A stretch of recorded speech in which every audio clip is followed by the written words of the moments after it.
पढ़ाई करते हो, जब भी करंट अफेयर स्टार्ट करते हो, रिवीजन इज द की। जो बच्चे रिवीजन नहीं करते हैं, फिर आप कितना भी करंट अफेयर्स पढ़ लो, it has a no use. ठीक है, आपका कोई भी यूज नहीं है। अगर आप जितने भी करंट अफेयर्स करोगे, आपको कोई भी रिवीजन नहीं कर रहे हो आप, तो you have a no use. आपको complete revision is the compulsion. Revision करना आपको बहुत ज्यादा क्या है, इंपॉर्टेंट बन जाएगा। ठीक है, नाउ चलो, इसलिए पहले जो लास्ट लेक्चर्स हुए हैं उसमें जो जो टॉपिक्स हमने कवर किए हैं उसको एक बार रिवाइज करते हैं, वेरी क्विकली रिवाइज करते हैं। जैसे कि मैंने बोला था, लास्ट का जो लेक्चर हुआ था हम लोग कंप्लीटली डेडिकेटेड टू स्पोर्ट्स है। ठीक है, जो भी इंपॉर्टेंट स्पोर्ट्स इवेंट हुए हैं उसको हमने कंप्लीटली डेडिकेटेड वीडियोस बनाए हैं। ठीक है, कंप्लीटली जो स्पोर्ट्स की गाड़ी, उसमें भी मैंने स्पेसिफिकली फोकस किया था एशियन पैरा गेम्स। ठीक है, जो एशियन पैरा गेम्स है उसके ऊपर हमने स्पेसिफिकली फोकस किया था। ठीक है, एशियन पैरा गेम्स के ऊपर कि ये जो एशियन पैरा गेम्स है that is very important and very crucial. तो उसमें मैंने कुछ चीजों को हाईलाइट करके रखा था, जैसे कि मैंने आपको एक पर्सनैलिटी के बारे में बोला था, Deepti.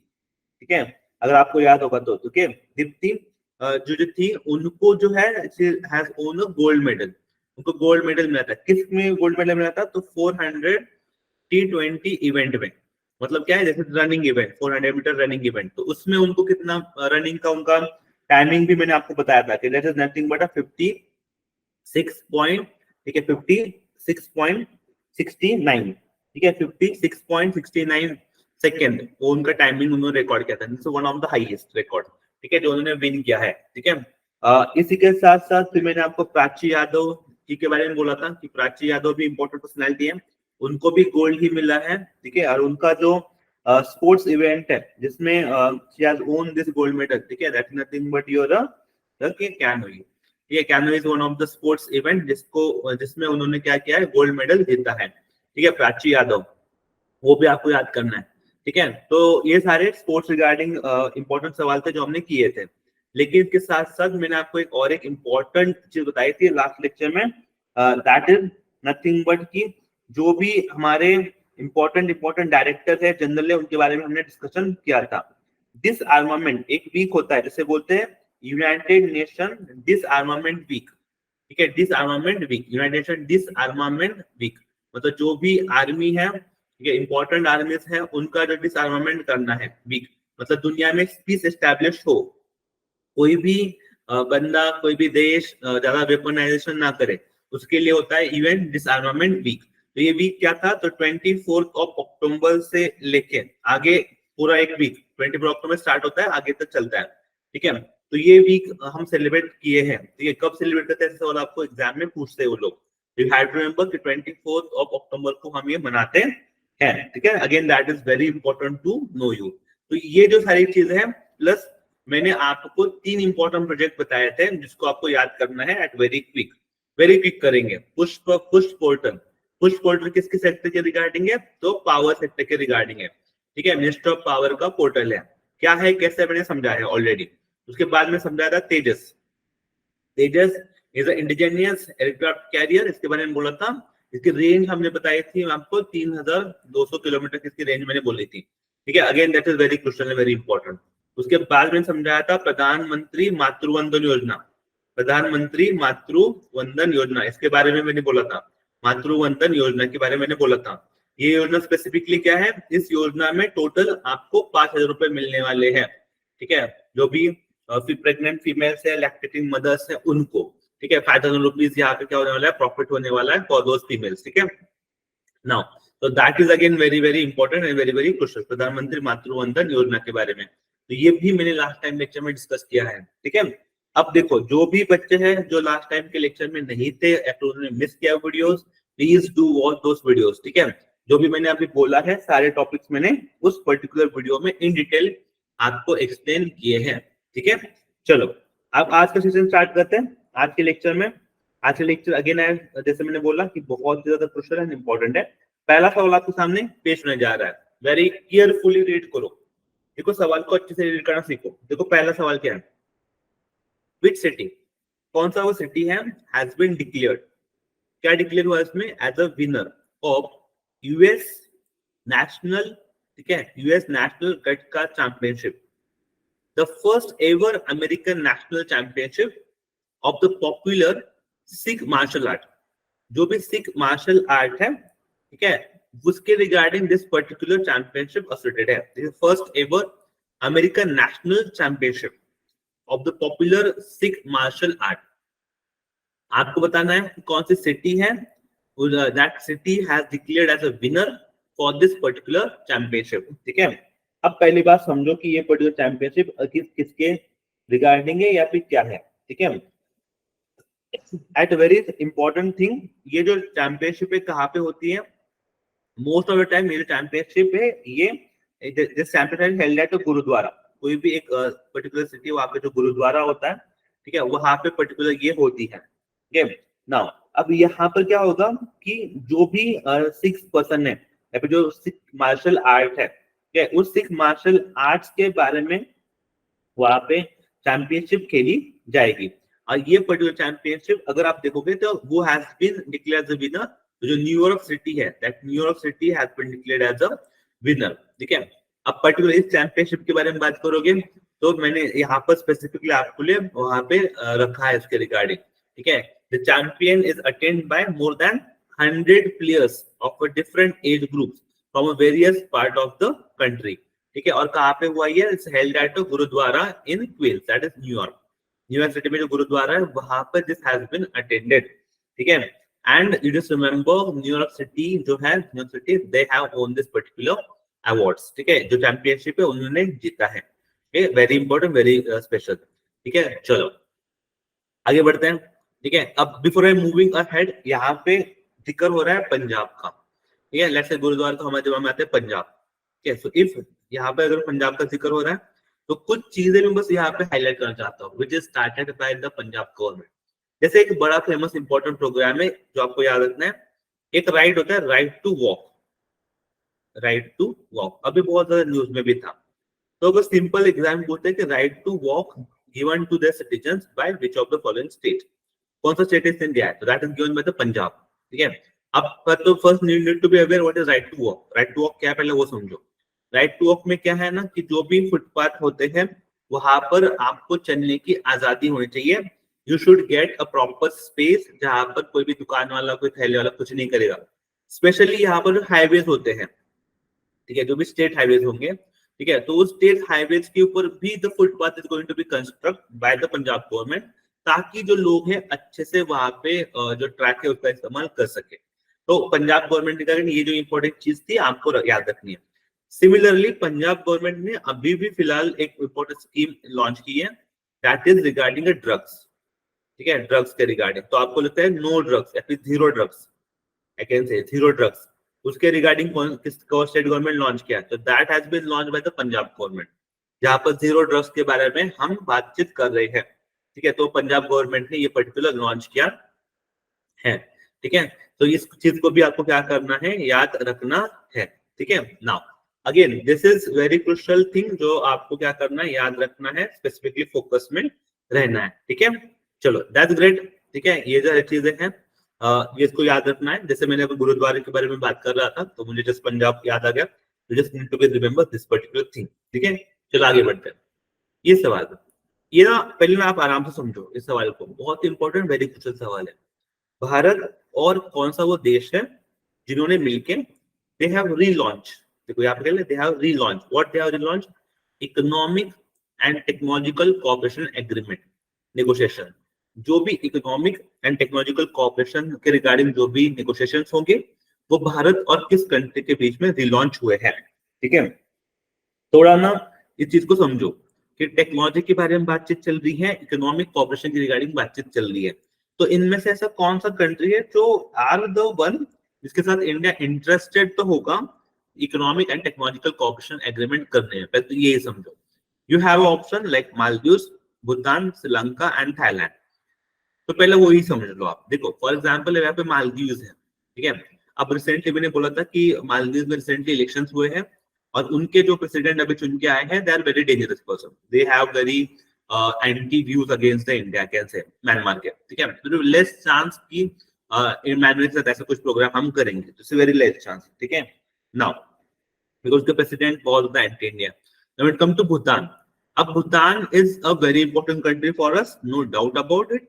But when come to economic cooperation between India and Bhutan, तो आई डोंट बिलीव इट कि इन ऑप्शन में से अगर मैं सिलेक्ट करना चाहूंगा तो भूटान के साथ में जाना चाहूंगा, because Bhutan is very small country, बहुत ज्यादा स्मॉल कंट्री, तो उनके साथ एग्रीमेंट तो आई डोंट थिंक सो कि इट विल बी लॉजिकल नहीं है मेरे हिसाब से कि ये होगा।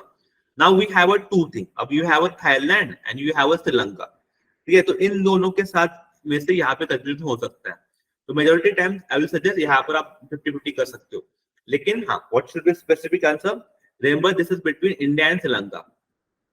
किसने लॉन्च किया है, इंडिया एंड श्रीलंका ने लॉन्च किया है, they have relaunch their economic and technological cooperation agreement negotiations, ठीक है।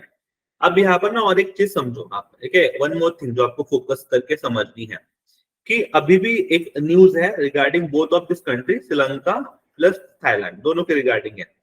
Both of this country has also allowed, दोनों ये जो कंट्री है, दोनों ये जो देश है, उन्होंने हालांकि ऐसे बोला है कि जो भारतीय है, लेकिन जो इंडियन है, ठीक है, that Indian can enter into this particular countries with visa free, ठीक है, वीजा फ्री एंट्री जो है इंडिया को वो देंगे, that has been declare.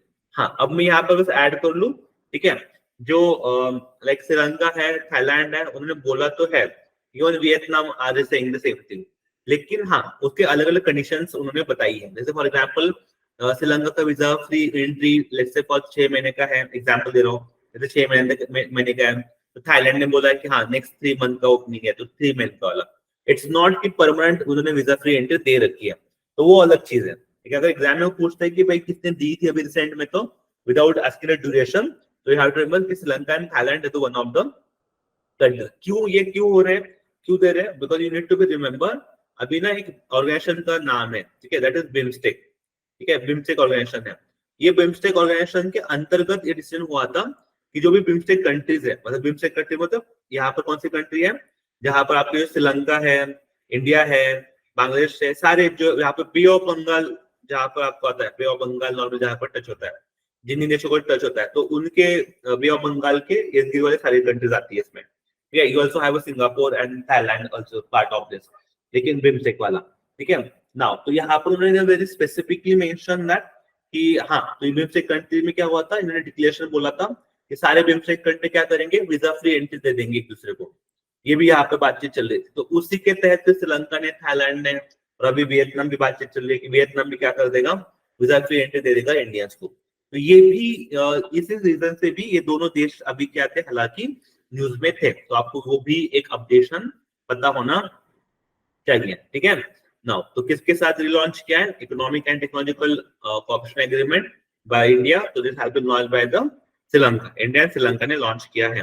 Specifically यहाँ पर अगर हम बात करेंगे, if you look at this particular thing, ठीक है, दिस डेवलपमेंट्स, ठीक है, जो आपका नेगोशिएशंस है दोनों साइड से चल रही है regarding various thing, trade in goods हो गया, टेक्निकल बैरियर्स टू ट्रेड हो गए, ठीक है, ट्रेड इन सर्विस हो गए, ये सारी जो चीजें हैं, ठीक है, रिगार्डिंग ये सारी चीजें चल रही है। और ये जो राउंड है रिगार्डिंग नेगोशिएशन का, 12th राउंड अभी कहाँ पे हेल्ड हुआ है, हेल्ड एट कोलंबो श्रीलंका, कोलंबो श्रीलंका में स्पेसिफिकली ये जो नेगोशिएशन राउंड है ये हुए हैं, ठीक है। नाउ अब यहाँ पे ना एक चीज मैंने यहाँ पे स्पेसिफिकली मेंशन कर रखी है, बिकॉज बच्चे माइट बी गेट कंफ्यूज, तो मैंने यहाँ पर स्पेसिफिकली यहाँ पर मेंशन करके, प्लीज आपके नोट्स में इसको ऐड करना कि ऑस्ट्रेलिया इंडिया इकोनॉमिक कोऑपरेशन जो है, remember Australia India economic cooperation and trade agreement, ये अलग है, ठीक है, this has been signed by this two countries on 2 April 2022, इसमें साइन किया गया है। और जो इंडिया यूएई है, they are also set to have the comprehensive economic partnership, ठीक है, जिसका जो डिस्कशंस है, जो भी एग्रीमेंट है, दैट इज ऑन 18 February 2022। तो हमने बस श्रीलंका के साथ नहीं चल रहा है इकोनॉमिक कोऑपरेशन टेक्नोलॉजिकल कोऑपरेशन, बस इंडिया श्रीलंका नहीं चल रहा है, ये हमारा ऑलरेडी ऑस्ट्रेलिया के साथ ये चीज ऑनगोइंग है, और यूएई के साथ भी हम वही चीज सेट कर रहे हैं, ठीक है। तो वो भी जो चीज है आपको पता होनी चाहिए। नाउ नेक्स्ट सवाल, आराम से पढ़ो and try to mark it, पहले ना आराम से पढ़ना। कौन सा ऑर्गेनाइजेशन है that has release a report, क्या रिपोर्ट रिलीज किया उन्होंने, that Indian farmer face 6.9 billion implicit tax due to export measures in 2022। Which organization has released the report? जिस रिपोर्ट में से बोला गया है कि Indian farmers has this particular amount of tax.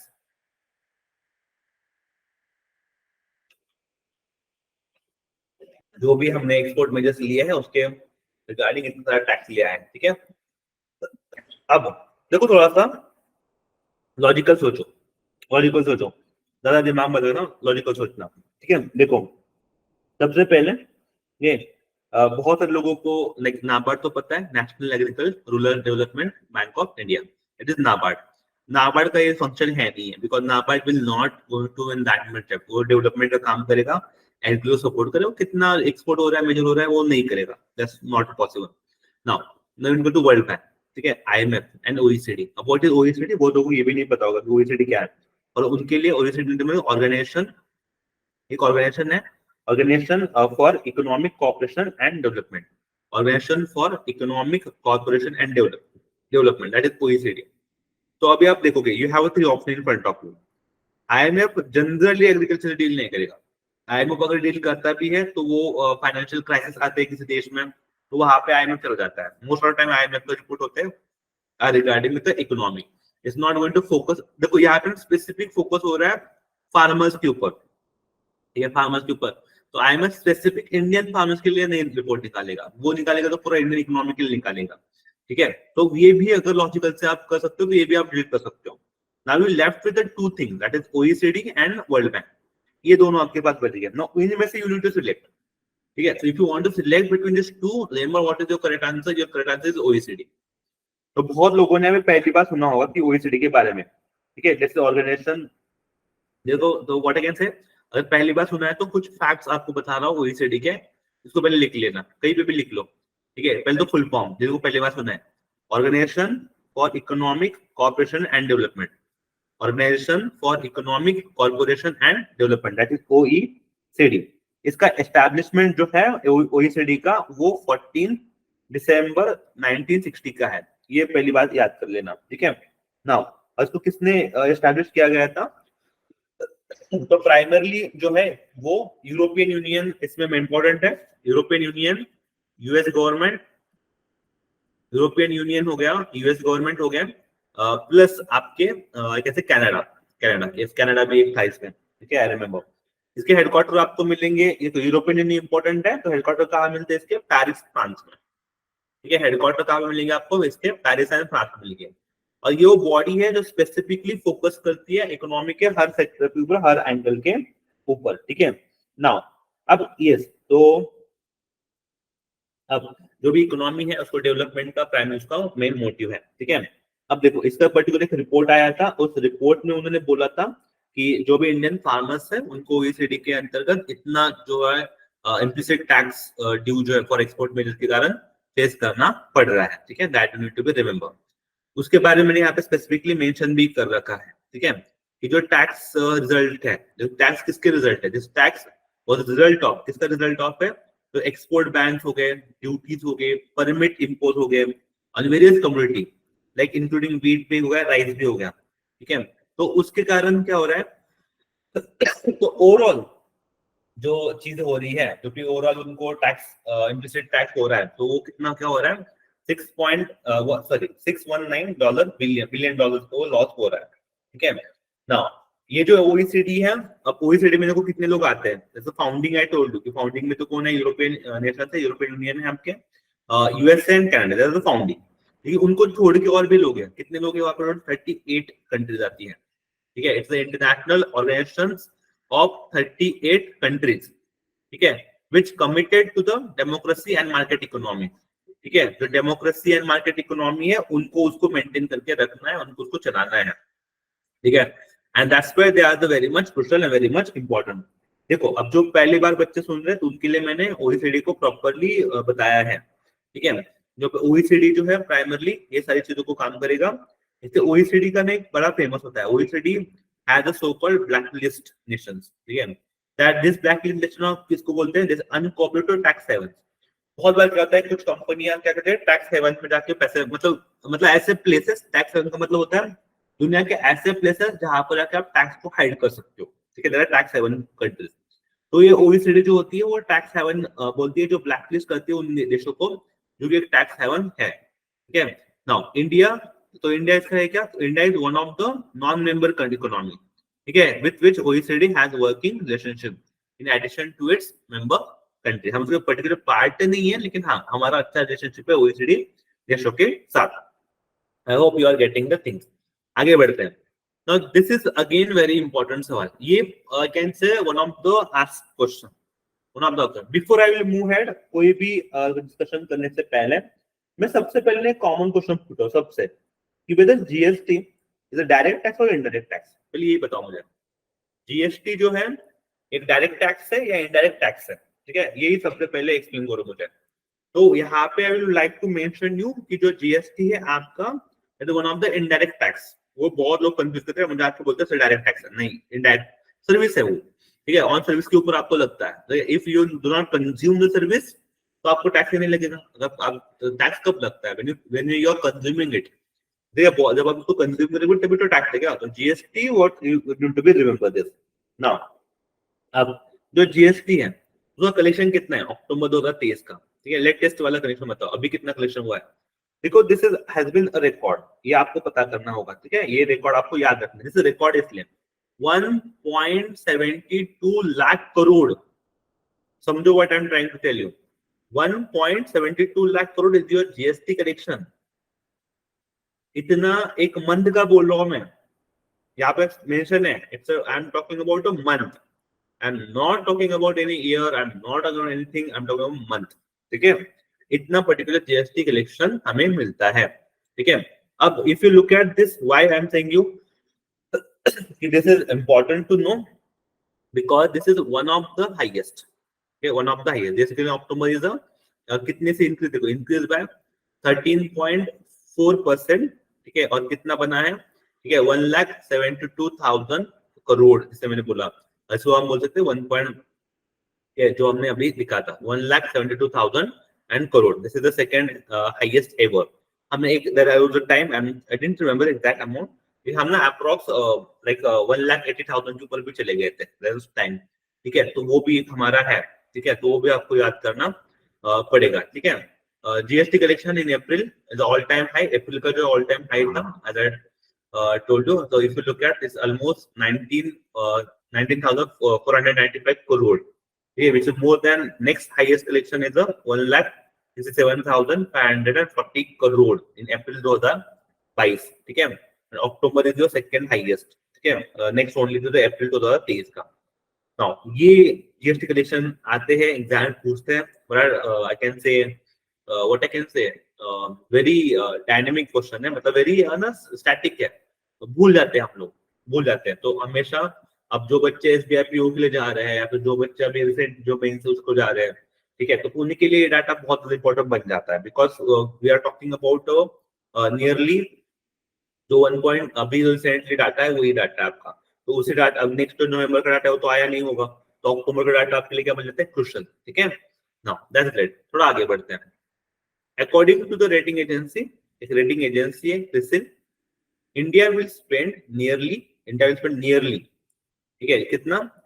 143 lakh crore. Please notice this amount, how much amount that is expected? 143 lakh crore. India will spend 143 lakh crore on which sector in a fiscal year 2024 से लेके 2030 के बीच में हम कितना पैसा खर्च करेंगे। मैंने आई थिंक आपको इसके बारे में हिंट भी दे रखी थी, मैंने बोला भी था कि ये पर्टिकुलर रेट करके रखना लास्ट वीडियोस में, because this is very important. 2023 से लेके 2024 लेके 2030, मतलब नेक्स्ट 6 ईयर में, हम कितना पैसा खर्च करेंगे हमारे इंफ्रास्ट्रक्चर के ऊपर। अभी हम कितना स्पेंड करते हैं? Like more than thrice the 6, मतलब अभी हम कितना स्पेंड कर रहे हैं? ऑलमोस्ट 67 लाख करोड़। ठीक है, ये जो आप देखो स्टार्टिंग में तो 17 कैलकुलेट करके, तो हम बोल रहे हैं कि नेक्स्ट मतलब इससे पहले कुछ ईयर है आपके 2017 से लेके, तो ये तो टाइम पीरियड है, like this is almost time period of your 7 years का। तो वहां पे if you look at the calculation 2023 तक का कैलकुलेशन, तो वहां पे भी आर स्पेंड 67 लाख करोड़। लेकिन आने वाले समय में we are going to spend 143 lakh crore. Humongous amount है, ठीक है, लेकिन कौन सेक्टर के ऊपर ये खर्च करने की बात कर रहे हैं? ठीक है, now remember we are decided to spend that much amount of. अब थोड़ा logic, again I will say logic लगाओ।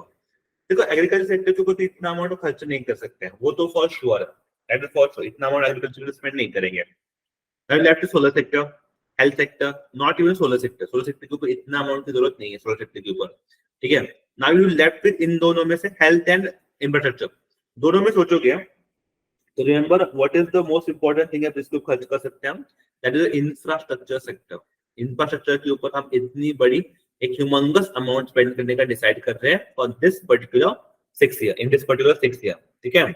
नाउ अब ये जो एजेंसी है, ठीक है, India GDP to be grow at an average of 6.7%, उनका बोलना है कि इंडिया की जीडीपी कितने ग्रो करेगी, 6.7% से ग्रो करेगी टू द फिस्कल ईयर 2031, ठीक है, फिस्कल ईयर 2031 से, ठीक है, to the fastest expanding larger economy. ये क्या हो गई, one of the fastest expand. अब हमें भी बोल रहा है अभी भी, if you look at IMF, IMF का भी एक रिपोर्ट आया है अभी रिसेंट में भी, again it is very important. IMF ने क्या बोला है कि इंडिया विल ग्रो, मतलब इंडिया तो ग्रो करेगा ऑलमोस्ट, ग्रो करके हम 4 ट्रिलियन इकोनॉमी बन जाएगा। India will achieve the 4 trillion economy, ठीक है, इन वेन 2024 में। This is also one of the prediction by the IMF.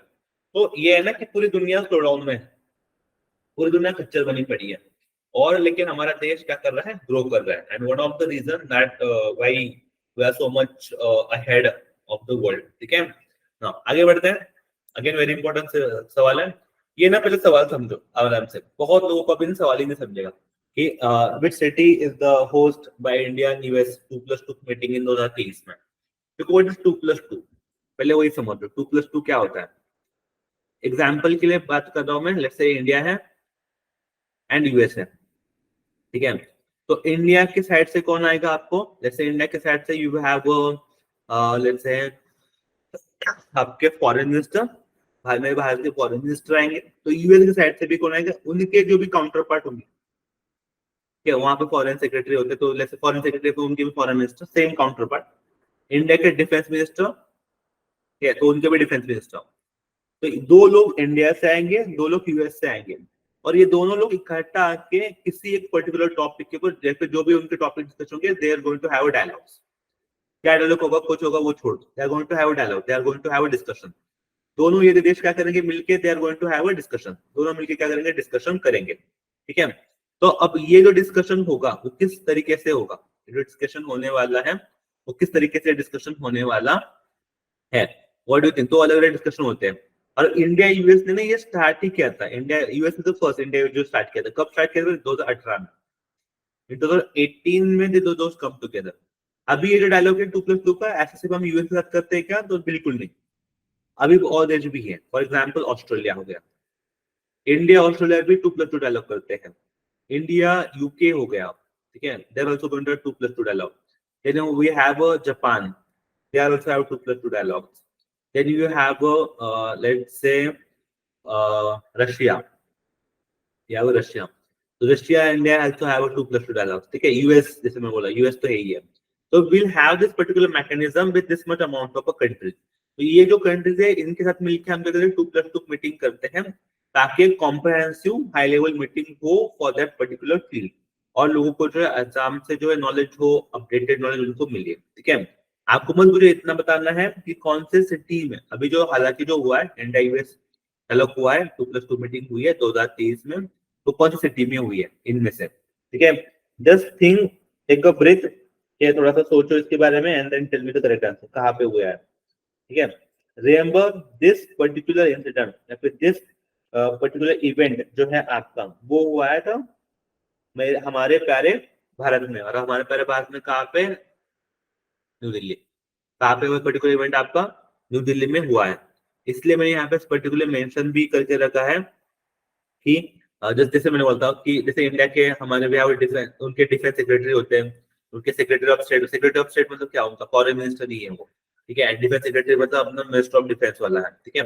तो उनकी काउंटर पार्ट कौन थे, यूएस सेक्रेटरी थे, ठीक है, एंथनी ब्लिंकन, वो आए थे, और डिफेंस सेक्रेटरी आए थे ऑस्टिन, और इंडिया से फिर हमारे external affairs minister doctor Jaishankar साहब, एंड इंडिया के डिफेंस मिनिस्टर राजनाथ सिंह साहब, तो वो भी उनके काउंटर पार्ट में गए थे। दे हैव द डायलॉग, कहाँ पे डायलॉग हुआ है, the dialogue has been conducted since 2018, जैसे मैंने बोला था, कहाँ से 2018 से डायलॉग चलता आ रहा है, ठीक है। रिमेंबर नाउ, इसका बस इस चीज को आपको क्या करना है, अच्छे से नोटिस करना है। मैं अदर कंट्री के बारे में मैंने वहां पे मेंशन कर रखा है, तो आप प्लीज वहां से वो वाला चीज भी है आपके नोट्स में ऐड करके रख दें। ठीक है। नाउ अगला सवाल, अगेन दिस सवाल इज वेरी, थोड़ा अच्छे सोचोगे तो इजीली मार्क कर पाओगे।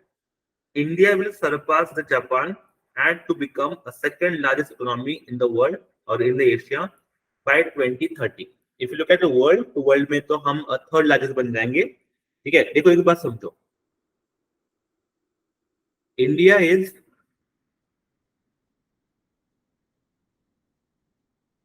फिफ्थ लार्जेस्ट इकोनॉमी,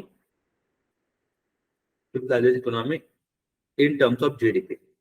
पांचवी सबसे बड़ी इकोनॉमी है इन टर्म्स ऑफ जीडीपी। और वो भी कौन सा जीडीपी, ये भी याद करना, नॉमिनल जीडीपी। कौन सा जीडीपी, नॉमिनल जीडीपी। ठीक है, तो किसी को अगर डिफरेंस है तो प्लीज मुझे कमेंट सेक्शन में बताना कि दो टाइप की जीडीपी, नॉमिनल जीडीपी, एक होता है real GDP. If you have any doubt तो मुझे बताना, आई विल हेल्प यू। इसमें मैं आपको हेल्प कर दूंगा कि क्या डिफरेंस समझने के लिए। ठीक है, चलो अभी नहीं बताऊंगा। तो India is fifth largest economy in the world in terms of nominal GDP. ऐसा बोला जा रहा है कि इंडिया अब इसके पहले कौन है, फिर रैंक कौन कौन है, रैंक वन यूएस होगा, देन चाइना होगा, then you have a Japan, then you have a Germany. ये हमारे से इतने सारे, देन यू हैव इंडिया। तो ऐसा बोला जाता है कि हमारा प्यारा भारत क्या करेगा, जर्मनी को ओवरटेक कर लेगा, विल ओवरटेक द जर्मनी जल्दी। अब आईएमएफ का जो प्रिडिक्शन है 2024 का, उसमें तो हम बोल रहे हैं कि हम जब उनको भी ओवरटेक कर लेंगे। ठीक है, नेक्स्ट ईयर भी उनको ओवरटेक कर लेंगे। लेकिन देन उसके बाद देन हम फोर्थ लार्जेस्ट बन जाएंगे। और इंडिया मतलब दुनिया में फोर्थ बन जाएंगे, एशिया में तीसरे नंबर के बन जाएंगे। लेकिन एक ऑर्गेनाइजेशन है जिनका कहना है कि हम जापान को भी रिप्लेस कर देंगे। एंड जापान को रिप्लेस करने के समय हमारी इकोनॉमी ऑलमोस्ट से 7.3 बिलियन डॉलर्स की बन जाएगी। ऑलमोस्ट हमारी इकोनॉमी है trillion, sorry 7.32 trillion dollar economy हमारी बन जाएगी when we replace the Japan. और ये रिप्लेसमेंट हम कम करने वाले 2030 में रिप्लेसमेंट होगी, फिर जापान को रिप्लेस करेंगे 2030 में। तो दुनिया के हिसाब से तब हम दुनिया की तीसरी सबसे बड़ी अर्थव्यवस्था होंगे। लेकिन लुक एट एशिया, तो एशिया में तो दो ही बच जाएंगे फिर, that is India and China. दोनों ही बच जाएंगे, India and China will become a second largest economy in the Asia. तो ये जो प्रेडिक्शन है, this is going to be happen, ये कौन सी ऑर्गेनाइजेशन द्वारा किया गया है? Remember this prediction is done by SNP global द्वारा। एसएनपी ग्लोबल एक ऑर्गेनाइजेशन है, उनके द्वारा ये पर्टिकुलर क्लेम किया गया है। ठीक है, नाउ आई होप आपको चीजें क्लियर हो रही है। सेम थिंग, सेम जो मैंने रिपीट किया वो यहाँ पे आपको मेंशन है। ठीक है, आगे बढ़ते हैं। ये सवाल थोड़ा सोचो, बिफोर अटेम्प्टिंग, मेरे बोलने से पहले आपको खुद को ये लिखना है।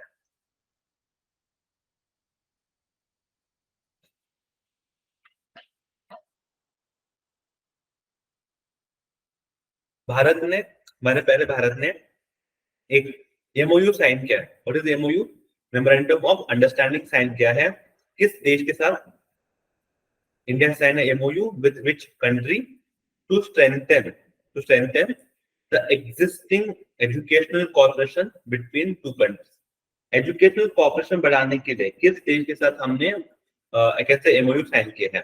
अब आपने अगर मेरा वीडियो अच्छे से देखा होगा, लास्ट वीडियो जो हमने किए थे, उसमें मैंने आपको 6 इंपॉर्टेंट एमओयूज के बारे में बताया है कि भारत ने कौन कौन से 6 इंपॉर्टेंट एमओयू साइन किए हैं इन लास्ट 1 ईयर। ठीक है, तो उसमें मैंने इस पर्टिकुलर एमओयू के बारे में जिक्र किया हुआ है। ठीक है, remember what is this particular MOU is all about? India has signed this MOU with the country of UAE। कौन से कंट्री के साथ में ये MOU साइन किया है? यूएई के साथ ये पर्टिकुलर MOU हमने साइन किया है।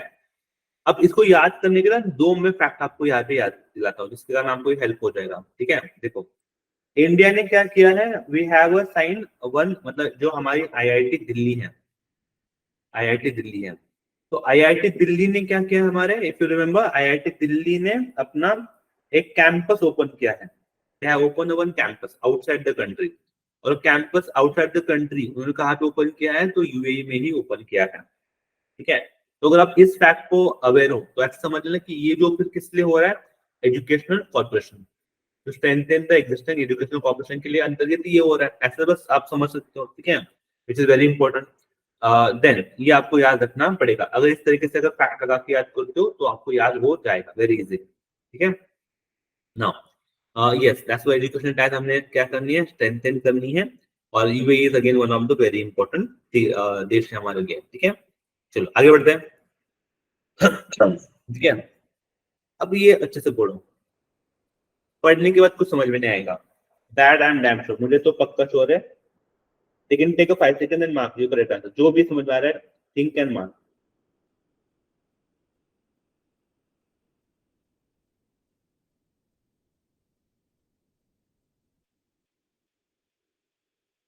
चलो, आई होप थोड़ा बहुत तो दिमाग लगाया होगा। ठीक है, नाउ एक बात याद कर लो कि ये एग्रीमेंट किसके रिगार्डिंग है। जैसे आपने ये पढ़ा होगा, ठीक है, ठीक है, यहाँ पे ना थोड़ा लॉजिक भी लगा सकता हूँ। ठीक है, ब्लिट स्ले डिक्लेरेशन, थोड़ा यहाँ पे what is this sounding, this OS का साउंड क्या ही है, बेटा क्या साउंड कर रहा है। ठीक है, तो रिमेंबर ये क्या एग्रीमेंट है, पहले तो ये याद कर लो कि एक इंपॉर्टेंट समिट हुई है, एआई सेफ्टी समिट 2023। पहले तो ये याद कर लो, एआई समिट हुई है 2023 की। ठीक है, कोई भी डिक्लेरेशन का पता है, डिक्लेरेशन का मतलब ये होता है कोई समिट हुई होगी और फिर जो लोग हैं, तो जो कंट्रीज है, उन्होंने कुछ कॉमन पॉइंट लिखे होंगे कि हमारा इस पर्टिकुलर पॉइंट के ऊपर एग्रीमेंट है, हम लोग सब लोग सहमत हैं, तो हम इस पर्टिकुलर थिंग को एक्सेप्ट करते हैं। ठीक है, तो वो डिक्लेरेशन आया है। ठीक है, एआई सेफ्टी समिट 2023 का वो पर्टिकुलर डिक्लेरेशन आया है। तो फिर सवाल ये है कि ये किसके रिगार्डिंग है, ये कहाँ पे हुआ है। ये मीटिंग है आपकी पर्टिकुलरली यूके में हुई है। ये पर्टिकुलर मीटिंग कहाँ पे हुई है, यूके में हुई है, और इसमें टोटल 27 कंट्रीज ने हिस्सा लिया है, ये फैला है। कितनी कंट्री, टोटल 7 कंट्रीज है, along with obviously your European Union is a part of it, plus India is also part of it। ठीक है, India is part of it 27 में से, लेकिन हाँ यूरोपियन यूनियन भी इसमें आपको ऐड करने को है। अब ये जो पर्टिकुलर सबमिट है, इसका मेन मकसद क्या था, इसका मेन मकसद था कि एआई के रिगार्डिंग हमें अवेयरनेस कैंपेन चलाना है। At very first we need to promote the awareness campaign for AI, and second we need to promote a campaign for the AI safety.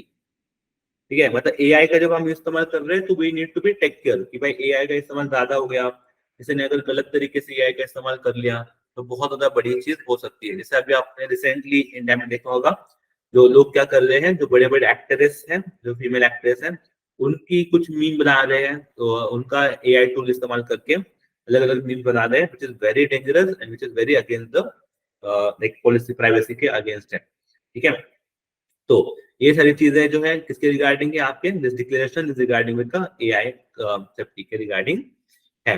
ठीक है, यहाँ पर मैंने सेम चीज आपको मेंशन करके रखी है, you just need to be go through it.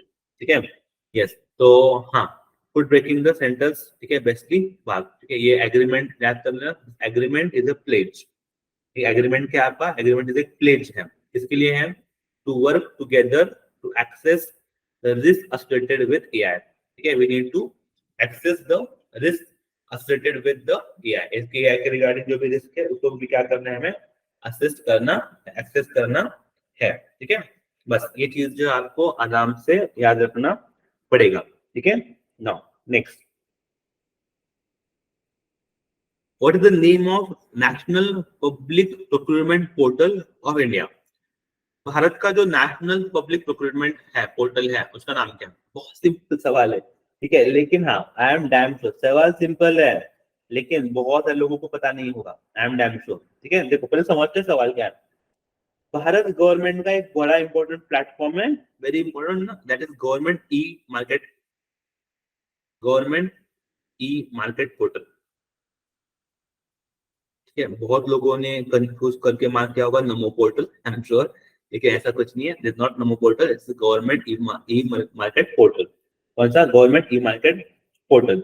इसके ना कुछ इंपॉर्टेंट फैक्ट्स है जिसको मैं चाहता हूँ कि आप आराम से याद कर लो, या फिर आपको आराम से याद करके भी लिखने हैं। पहली चीज, ये जो पर्टिकुलर पोर्टफोलियो है या फिर ये पर्टिकुलर प्लेटफॉर्म है, इसका 100% ओनर कौन है, गवर्नमेंट ऑफ इंडिया।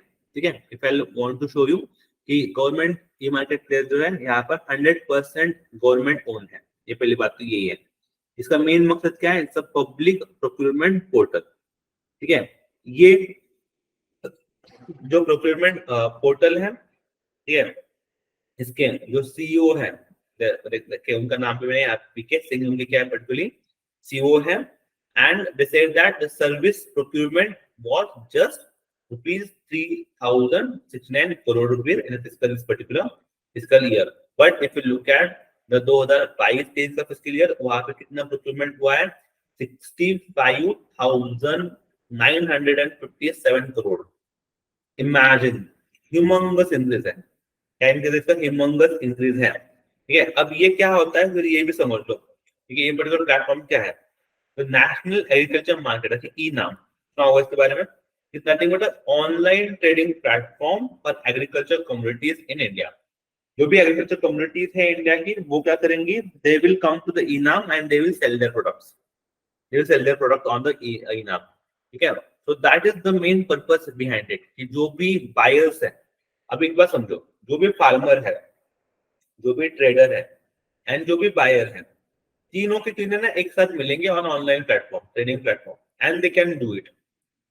तो इससे क्या हो जाएगा इनाम से? तो बहुत सारे जो बीच में ग्लिच होते हैं, फार्मर को पैसे नहीं मिलते हैं, बहुत सारे जो इश्यूज होते हैं, वो सारे इशू कम हो जाएंगे. पहली बात तो वही है. ठीक है, और ये पर्टिकुलर प्लेटफॉर्म्स जो है आपके, it was launch by the ministry of agriculture. ठीक है, ये प्लेटफॉर्म किसका लॉन्च है? मिनिस्ट्री ऑफ एग्रीकल्चर ने पर्टिकुलर प्लेटफॉर्म क्या किया है आपका? लॉन्च कर रखा है. ठीक है, नाउ आई होप ये जो सारी चीजें हैं आपको समझ में आ रही है. तो अब ये जो ई नाम है आपका, ई नाम तो आपको मोबाइल एप्लीकेशन के ऊपर अवेलेबल हो जाएगा, एंड्रॉइड के ऊपर भी, and totally if you look at its available in 8 language. तो 8 लैंग्वेज में आपको पर्टिकुलर प्लेटफॉर्म भी आपको अवेलेबल हो जाएगा. ठीक है, नाउ आगे बढ़ते हैं. तो ये बड़ा इंपॉर्टेंट प्लेटफॉर्म है, इसमें बहुत ज्यादा इंप्रूवमेंट हमें क्या हो रही है? दिखाई दे रही है. हाँ, ये जो मुझे करना था, ये मुझे करना था. This is something for which you required some basic knowledge. अगर आप इस चीज को अटेंड करना चाहते हो, विदाउट बेसिक नॉलेज आप नहीं कर सकते. ये पैटर्न है, ये आधी रिसेंट वाला पैटर्न है. अगर आप IBPS PO देखोगे या फिर RRB PO देखोगे खास करके, तो उसके जो एग्जाम्स है वहां पे आपको स्टेटमेंट बेस्ड सवाल आता है. ठीक है, तो फॉर द स्टेटमेंट बेस्ड सवाल ये आपको फिर अटेंड करने होंगे. ठीक है, अब इसको अटेंड करने से पहले बहुत लोग को यही नहीं पता होगा व्हाट इज बॉन्ड. बॉन्ड क्या होता है? ठीक है, तो रिमेंबर, बॉन्ड कुछ नहीं होता है, एक कागज का टुकड़ा होता है, like I can say piece of paper, जिसके लिए जो कागज का टुकड़ा दिखाते हैं, इसमें लिखा होता है दिस पर्टिकुलर अमाउंट. एग्जाम्पल है, बोलो जैसे 10,000 रुपए का अमाउंट है, this is the interest rate, 4% का इंटरेस्ट रेट चार्ज किया जाएगा एग्जाम्पल के लिए. एंड ये जो कागज है, इसकी मैच्योरिटी डेट यहाँ पे लिखी होगी. ठीक है, मतलब अगर आप मुझे 10,000 रुपए दोगे, तो मैं अगले 1 साल के बाद, 1 ईयर के बाद, आपको इस 10,000 के 4% के इंटरेस्ट के ऊपर इतने अमाउंट आपको रिटर्न कर दूंगा. तो that is a bond which we sign. That will bond which we sign. Bond इसके बोलते हैं हम डेब्ट इंस्ट्रूमेंट है. ठीक है, अगर मैं रफली बात करूं, कैपिटल मार्केट का एक डेब्ट इंस्ट्रूमेंट है ये बॉन्ड. ठीक है, अब ये जो बॉन्ड है, ठीक है, इसमें एक इशू क्या आता है कि इस बॉन्ड के अंतर्गत क्या होता है ना, जो एक्सचेंज रेट है, फॉर एग्जाम्पल 4% का है, तो पूरे साल भर में 4% ही रहेगा. There will not any changes. ठीक है, the bond will not change. इसकी जो इंटरेस्ट बेरिंग है या फिर जो भी कुछ है, वो बिल्कुल भी चेंज नहीं होगा, वो कांस्टेंट रहेगा. That's why government of India come forward, and government of India ने आगे के क्या बोला है? They have launched the one very important bond, that of floating rate exchange bond. उन्होंने उसको लॉन्च कर, इस बॉन्ड को, कागज के टुकड़े को, कि भाई लोगों को लॉन्च कर दिया कि आप आओ, हमें पैसे दे दो और उसके बदले में हम आपको एक अथॉरिटी देंगे. अब हम क्यों बोल रहे हैं कि गवर्नमेंट को पैसे क्यों देंगे हम? Because government is very much trusted entity, very much public entity. Government जो है बड़ी ट्रस्टेड एंटिटी है, या फिर government of India is public entity, बहुत इंपॉर्टेंट एंटिटी है. बैंक से ज्यादा ट्रस्ट हमारा गवर्नमेंट के ऊपर ही है. ठीक है, दैट इज फॉर श्योर. ठीक है, अब इन्होंने क्या किया है, एक फ्लोटिंग रेट सेविंग बॉन्ड निकाले हैं. कब निकाले थे? If I am not wrong, this bond has been introduced on 2020. 2020 में ये पर्टिकुलर बॉन्ड को क्या किया था? लॉन्च किया गया था. अब ये जो बॉन्ड है, कौन खरीद सकता है? Everyone is eligible. Everyone is eligible. However, एक चीज याद रख लेना, इसमें एक नॉन एलिजिबल कैंडिडेट आता है, दैट इज NRI. जो NRI है, non resident of India, they are not eligible to invest in this bond. उनको वो एलिजिबल नहीं है. बाकी हाँ, इंडिया का सिटीजन है, if you are Indian citizen you are eligible. If you belong to some Hindu undivided family, तो yes you are eligible. ठीक है, तो आपको जो है एलिजिबल है, there is no worries about it. ठीक है, आप अगर एलिजिबल हो तो उसमें कोई आपको दिक्कत नहीं है. ठीक है, लेकिन हाँ, इफ यू आर एनआरआई तो एनआरआई इज नॉट एलिजिबल। तो ये सेकंड स्टेटमेंट क्या है? NRI is eligible to invest in this bond. No, this is wrong. NRI is not what I can say, NRI is not, वहां पे allowed नहीं है। ठीक है। नाउ सेकंड, ये जो पर्टिकुलर है आपका जो बॉन्ड है आपका, वो इंटरेस्ट बेरिंग है, ये सही है, लेकिन वो ट्रेडेबल बॉन्ड नहीं है। This is non tradable bond. Yeah, this is a non-tradable bond. मतलब you cannot send it, मतलब you cannot share it. ठीक है, if it's purchased by you, you have to kept it. ठीक है, this is non-tradable, non-tradable है। ठीक है, ये याद करो, this is not tradable, this is non-tradable। तो ये भी स्टेटमेंट क्या हो जाएगा, फिर रॉन्ग हो जाएगा। This statement is wrong, non-tradable है क्योंकि ये। अब ये क्या करेगा आपका अगर बॉन्ड है, this interest received through this bond will be taxable। क्या है? टैक्सेबल है under the income tax act 1961। तो ये स्टेटमेंट जो है आपका, ये स्टेटमेंट आपका आई कैन से सही है। ठीक है, जो भी इनकम आपको वहां से अर्न होगी, जो भी इंटरेस्ट आप अर्न करेंगे उससे, तो उसके लिए ना ये जो पर्टिकुलर बॉन्ड होगा तो वो क्या होगा, टैक्सेबल होगा, दैट इज फॉर श्योर। तो इफ यू लुक एट, यहाँ पे बोला है करेक्ट स्टेटमेंट ढूंढना है। ठीक है, तो what is the correct statement? यहाँ पे only one statement is correct, that is only one. Option number A is the correct statement. ठीक है, बाकी सारे स्टेटमेंट क्या है आपके, रॉन्ग स्टेटमेंट है।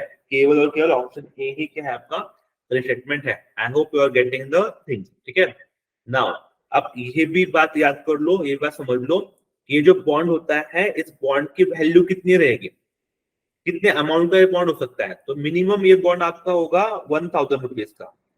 मिनिमम बॉन्ड कितना होगा, 1000 रुपीज का। आगे फिर इसका वैल्यू कुछ भी हो सकता है, देयर नो लिमिट।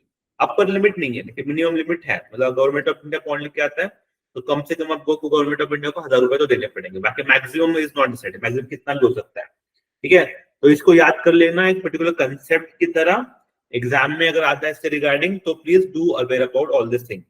मैंने स्पेसिफिकली आपको यहाँ पे लिखा है कि हाँ, RBI specifically come up with this. मतलब अगेन गवर्नमेंट ऑफ इंडिया का ही बॉन्ड है, but again government of India खुद नहीं है कि वो किसके बेचेगी, RBI को बेचेगी। तो RBI has come for the government of India and it was introduced as into by government of India July 2021। ठीक है, this is the interest bearing non tradable bond। ठीक है, नाउ एंड कितने साल, देखो इस एक्सपायरेशन क्या उसका, एक्सपायर डेट क्या है, 7 साल के। ठीक है, 7 years। ठीक है, from the date of issue, जहां पर भी निकाला होगा उसके 7 साल तक उसका क्या है, एक्सपायरी डेट है। ठीक है, यस, तो एलिजिबल है इन्वर्टेड फंड, सारी चीजें जो मैंने बताई आपको, all this things is applicable to it.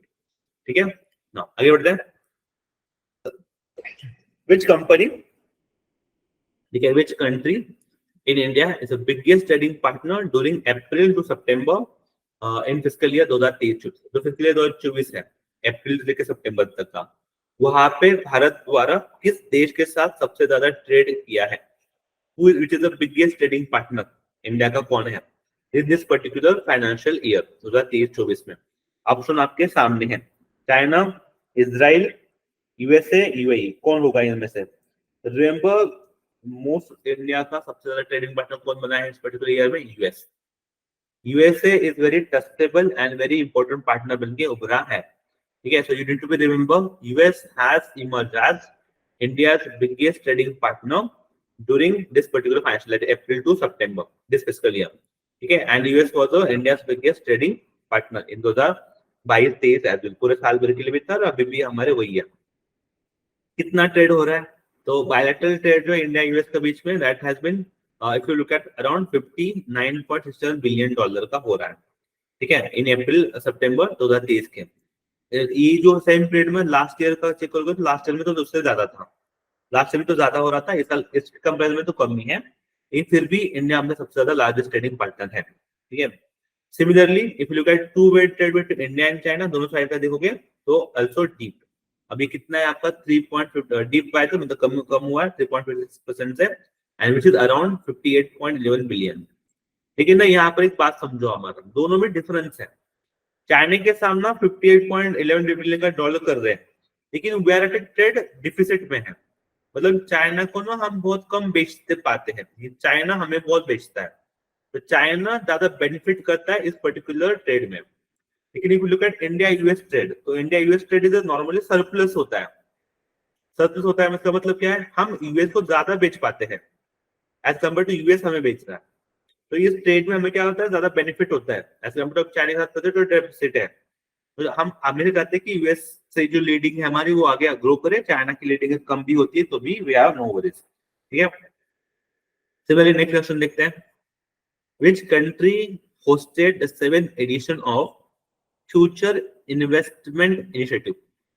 Future Investment Initiative 2023। Future investment initiative 2023 किस देश द्वारा होस्टेड किया जा रहा है? You have option US, UK, Saudi Arabia, India. ये कौन सी कंट्री में ये होगा, कौन सी कंट्री होस्टेड कर रही है? Remember this has been hosted by the Saudi Arabia. कहाँ पे होस्ट हो रहा है? सऊदी अरेबिया भी ये क्या हो रहा है? होस्टेड हो रहा है। अब सवाल आता है कि ये है क्या, या फिर किसके बारे में हम ये यहाँ पे बातचीत चल रही है? तो यहाँ पे क्या है, जो भी फ्यूचर इन्वेस्टमेंट प्लानिंग होगी, हाउ टू इन्वेस्ट। अब Saudi Arabia is one of the very important country for future investment. India के लिए तो बहुत इंपॉर्टेंट है, बिकॉज सऊदी अरेबिया चाहता है कि हम वो ऑयल के जो उनका फील्ड है, जो स्पेसिफिकली जो उनका जो इनकम है ऑयल से आता है ना, लेकिन उनको पता है कि अब लोग ऑयल से हटने वाले हैं, इलेक्ट्रिसिटी की तरफ बढ़ेंगे, तो ऑयल का मार्केट जो है गिरने वाला है फ्यूचर में। तो इसलिए वो सऊदी अरेबिया क्या कर रहा है, डाइवर्सिफाई कर रहा है, अलग अलग फील्ड में इन्वेस्ट करना है। तो उसके लिए सबसे ब्राइटेस्ट स्पॉट क्या इन्वेस्टमेंट का? That is India is a brightest spot. वो वहां पे इन्वेस्ट करना चाहता है इंडिया में। ठीक है, and that's why such initiative जो है इंपॉर्टेंट बन जाते हैं। That's why as I mention, तो इंडिया के जो कॉमर्स मिनिस्टर्स है पीयूष गोयल साहब है, उन्होंने अटेंड किया था ये पर्टिकुलर इवेंट को। ठीक है, यस उन्होंने मिला था, 7th एडिशन है। ठीक है, ये हमारा स्पेसिफिक है। इंडिया सऊदी अरेबिया का we have strategic partnership council which was established in 2019। आगे बढ़ते हैं। Again take a few second and mark your question, थोड़ा सोच के मार्क करना।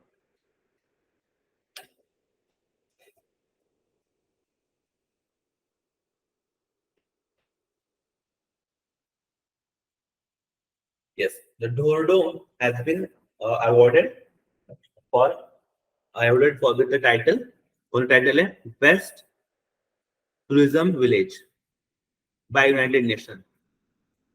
Which of the following countries recently announced the free visa for Indians to boost the tourism? अगर ये नहीं किया ना आपने, चप्पल फेंक के मारूंगा मैं। ठीक है, because I have already been mention this thing आपके लिए। मैंने अभी जस्ट बोला है इस चीज के बारे में, आपको अभी बोला था मैंने। तो यहाँ पे मैंने वहां पे तो आपको दोनों मतलब नाम मैंने क्लियरली बता दिए थे। ठीक है, what is the clear, what is the right answer? Sri Lanka who has been give the free visa। अगर जिसने मार्क नहीं किया ना, तो आपने अच्छे से वीडियो सुना नहीं है, जिसने भी सही मार्क किया है they are very good listening it. ठीक है, Sri Lanka has provided visa fees for Indians and tourists for the next from the 6 other countries as a part of this effort। They want to boost their own tourism portion है, उनको boost करना है। Similarly, the as part of its decision, उनका जो cabinet है वो allowed किया है pilot project free tourist visa to the tourist from China, India, Russia, Thailand, Indonesia, Malaysia, Japan. ठीक है, अंटिल द मार्च 21। अब why they are doing it? Obviously उनका खुद का कंट्री है जो गिरा हुआ है इकोनॉमी, तो टूरिज्म को प्रमोट करके they want to earn some financial help. Next, Vikram one rocket, this is India's private rocket. ये भी आता है विक्रम वन रॉकेट क्या है? This is nothing but indigenously built one of the private rocket. और किसने बनाया है फिर रॉकेट? ये विक्रम वन रॉकेट किसने बनाया? तो you need to be remember India की एक बड़ी फेमस कंपनी है that is Skyroot aerospace. This has been developed by the Skyroot aerospace. ठीक है, विक्रम फर्स्ट रॉकेट। अब ये ज्यादा इंपॉर्टेंट क्यों बन जाता है? बिकॉज आपने हमेशा जो रॉकेट फील्ड होती है वहां पे इसरो का नाम सुना है। ठीक है, लेकिन हमारे इंडिया के भारत के जो प्राइवेट प्लेयर्स है वो भी रॉकेट साइड में आ रहे हैं, and that is very welcome move. क्या उनको आना भी चाहिए, इट्स वेरी वेलकम मूव। ठीक है, रिमेंबर दो स्काईरूट है, ठीक है, उन्होंने विक्रम वन को बोला है, and this is technologically advance multi stage launch vehicle with payload capacity of 300 kg to low earth orbit. ठीक है, ये याद कर लेना। एंड ये बस इसका इंपॉर्टेंट यही है कि what is important behind it, कि ये जो पर्टिकुलर सैटेलाइट है ऑब्वियसली इंडिजिनियसली बिल्ड है। दैट्स व्हाई ये बहुत ज्यादा हमने चर्चा की थी इसके ऊपर। ठीक है, यहाँ पे बता सकते हो ये विक्रम जो नाम दिया है उन्होंने किससे इंस्पायर हुआ है? ये one of the very famous personality from the ISRO. ठीक है, प्लीज मार्क आपको कमेंट सेक्शन में मुझे बताना कि ये किस पर्सनालिटी के बारे में यहाँ पे वो बातचीत कर रहे हैं।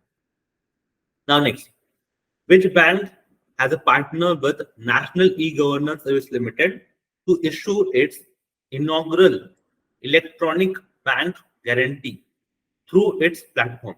ठीक है, which bank has partnered with